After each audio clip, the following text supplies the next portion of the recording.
welcome to today's devotional.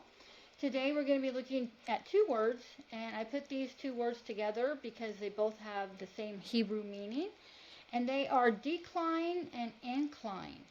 Both have to do with bending away from bad things or to be morally deflective or upright.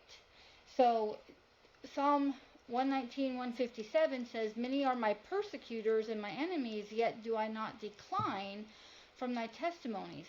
So, as mentioned before, the psalmist, he was under persecution. His enemies were after him.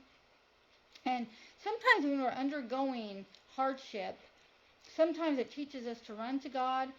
But sometimes those that are going under hardship actually walk away from God because they don't understand. They're not trusting. So our hope is that when persecution comes, when temptation comes, or just a hardship comes, that you would not decline from his testimonies, meaning that you would not stop following him, you would not stop believing in him, trusting in his word, but more so that you would cling to his word and that you would read his word and trust in his word. And then in verse 36, we see the word incline. And this verse says, "Incline my heart unto thy testimonies and not to covetousness." So we want to be bent towards his testimonies. We don't want to be bent towards the world. 1 John tells us not to love the world. If any man love the world, the love of the Father is not in them. So our hearts go one of two ways, either towards the world, selfishness, covetousness, or towards God and his word. And so here where the psalmist is asking that the Lord would incline his heart, bend my heart, make my heart go the way of your testimonies and not to covetousness.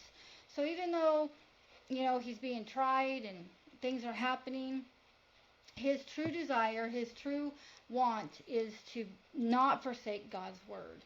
And as his children, we should be desiring the same thing. We should decline from the things of the world, and we should incline towards the things of God. So when you apply this to your life, how can you incline towards the Lord? Our heart in the flesh is bent towards covetousness.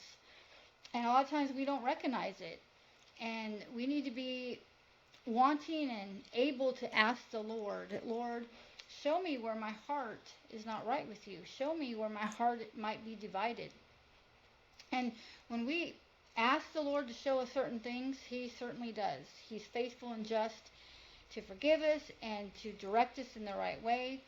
So be aware of these two words and what it's talking about, and have a desire that your heart is inclined to follow him and his word as you go about your day or your week. So until next time, God bless and continue in his word.